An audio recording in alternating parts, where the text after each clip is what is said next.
Assalamualaikum warahmatullahi wabarakatuh. Baiklah, kami dari kelompok 8 akan mempresentasikan hasil makalah kami yang berjudul Tasawuf yang disusun oleh Dian Andriani dan Raswati dengan dosen pengampun Bapak Dr. Solehudin Harahap, SHIMSY, Fakultas Pertanian dan Peternakan Universitas Sultan Syarif Kasim Riau. Untuk penyampaian pertama akan disampaikan oleh saya sendiri. Di sini saya akan menjelaskan tentang pengertian tasawuf. Arti tasawuf dari asal kata menurut logat atau bahasa sebagaimana tersebut dalam buku Mempertajam Mata Hati atau dalam melihat Allah. Menurut Syekh Ahmad Ibn Ataliham dalam menerjemahkan oleh Jihaduddin Rafiki Al-Hanif. Yang pertama yaitu berasal dari kata sufa, yakni tergolong sahabat Nabi yang menyisihkan diri di serambi Masjid Nabawi. Karena serambi itu para sahabat selalu duduk bersama-sama Rasulullah untuk mendengarkan satwa beliau. Yang kedua berasal dari kata sufatun, yaitu bulu binatang. Sebab orang yang memasuki tasawuf itu memakai baju dari bulu binatang dan tidak senang memakai pakaian. Yang ketiga berasal dari kata al-sufah, yaitu bulu yang terlembut, dengan maksud bahwa orang sufi itu bersifat lembut. Yang keempat yaitu berasal dari kata safa, yaitu suci, bersih, lawan dari kotor. Menurut Abu Muhammad Al-Jariri yang disebut dalam Alkitab Al-Risa Al-Qushairi, beliau ditanya tentang tasawuf, maka ia menjawab, masuk dalam setiap moral dan luhur dan keluar dari setiap moral yang rendah. Menurut Abu Al-Husain Al-Nur memberikan batasan dalam definisi yang lain, yaitu akhlak yang membentuk tasawuf. Tasawuf adalah kemerdekaan, kemurahan yang tidak membebani serta dermawan. Mungkin cukup sekian materi dari saya. Materi selanjutnya akan dilanjutkan oleh Dian Andriani. Baiklah, saya akan melanjutkan materi yaitu tujuan tasawuf dan perkembangan tasawuf di barat. Di sini ada beberapa tujuan tasawuf, di antaranya yaitu yang pertama, tasawuf yang bertujuan untuk pembinaan aspek moral. Yang kedua, tasawuf yang bertujuan ma'rifullah melalui penyingkatan langsung atau metode al-kasyif al-hijab. Tasawuf jenis ini bersifat teoretis dengan seperangkat ketentuan khusus yang diformulikasikan secara sistematis analitis. Yang ketiga yaitu tasawuf yang bertujuan untuk membahas bagaimana sistem pengenalan dan pendekatan diri kepada Allah Subhanahu wa Ta'ala secara mistis filosofis, pengkajian garis hubungan antara Allah dengan makhluk, terutama hubungan manusia dengan Tuhan dan apa arti dekat dengan Tuhan. Yang kedua yaitu persoalan yang berkaitan dengan topik-topik tertentu seperti kajian tentang mistik Iran, terutama aliran Iluminasionalis, Israqi dan hubungannya dengan Syiah Isna Asyariyah. Dalam hal ini patut disebutkan adalah dua tulisan Henry Corbin yang berjudul History de la Philosophie Islamique yang ditulis dengan bekerja sama dengan Syed Hussein Nashar and Islam is Iranian. Dalam bukunya yang pertama, Corbin menyatakan bahwa tradisi filsafat di wilayah Islam Timur tetap berkembang meskipun di wilayah Barat tersebut yang sangat dipengaruhi oleh filsafat Aristoteles mengalami kemunduran. Menurut ketiga, kajian tentang mystical brotherhoods, yaitu organisasi tarekat. Kajian yang ekstensif terhadap organisasi di samping sejarah dan perkembangannya dilakukan oleh J. Spencer Trimingham dalam The Sufi Orders in Islam. Trimingham tertarik dengan kajian mistik dari semua aspeknya. Dia berhasil mengorganisasikan informasi-informasi yang ada sesuai dengan kriteria sejarah dan sistematikanya. Untuk pertama kalinya, kajian ini memberikan pengakuan yang selayaknya terhadap persoalan lain.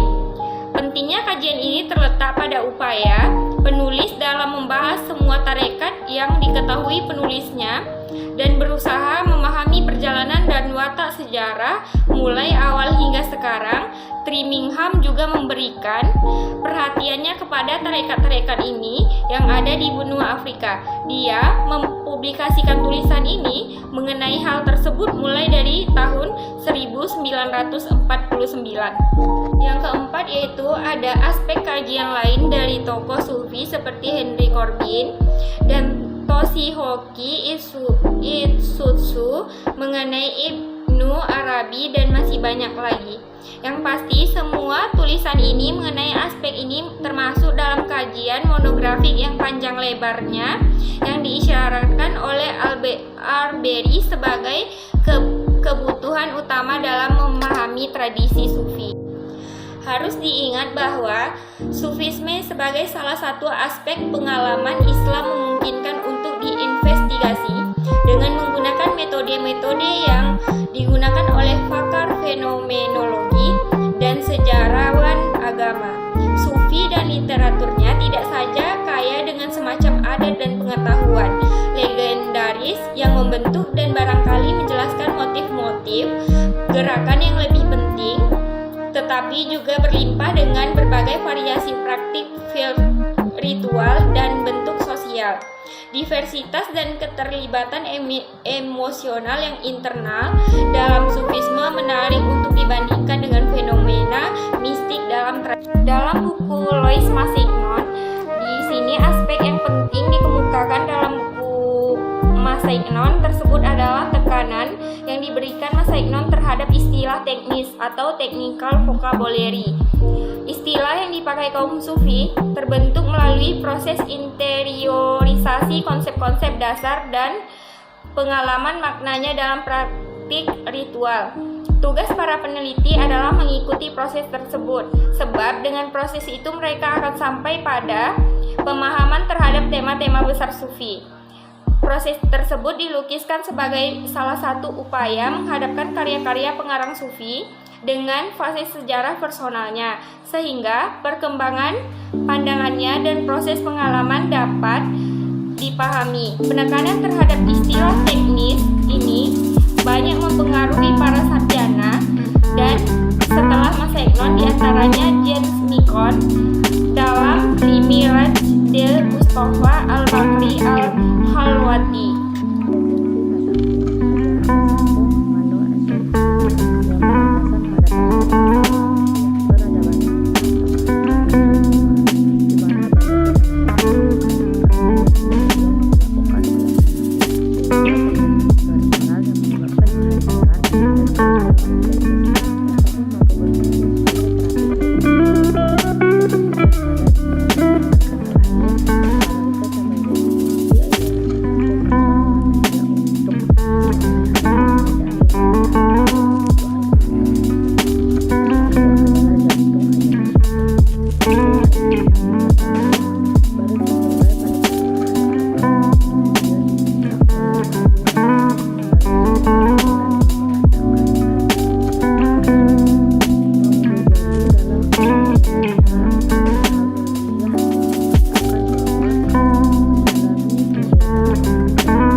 Baiklah, selanjutnya yaitu perkembangan studi tasawuf di Barat. Ada beberapa fokus utama yang menjadi objek kajian sufisme.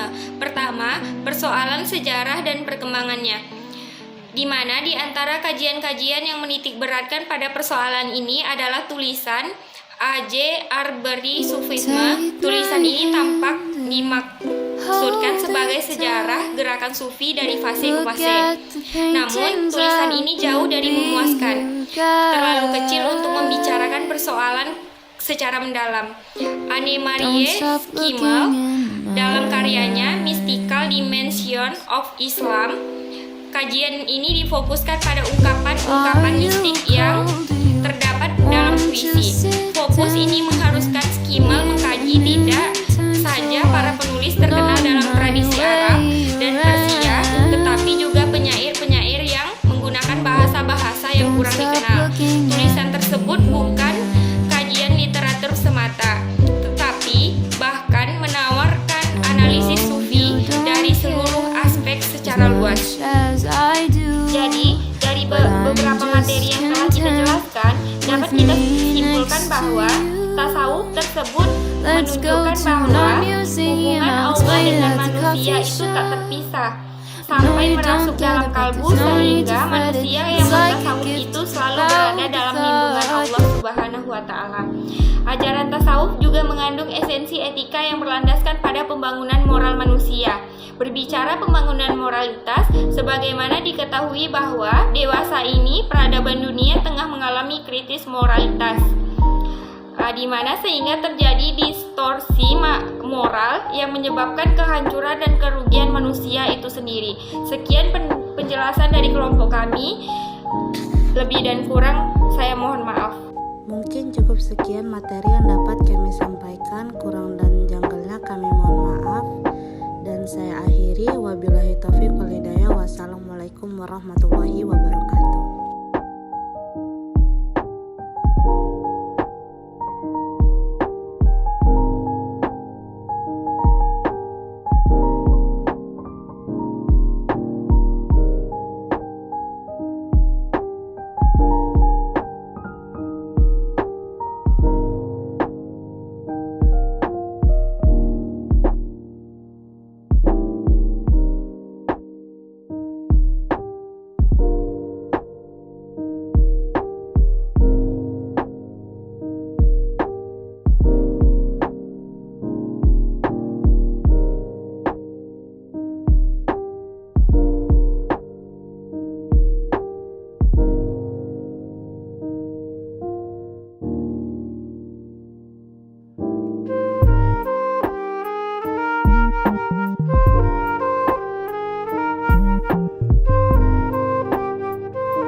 Take my hand and hold it tight.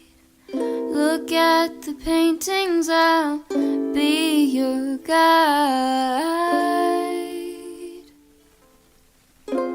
Don't stop looking in my eyes. Are you cold? Do you want to sit down? I've been here a million times, so I know my way around. Don't stop looking at me now. I know you don't care as much as I do, but I'm just content with me next to you. Let's go to an art museum, I'll explain it at the coffee shop.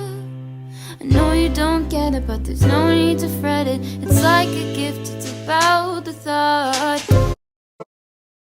Saldo GoPay hilang? Tenang, ada jaminan saldo kembali.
Na, na, na, na, na. Na, na, na, na.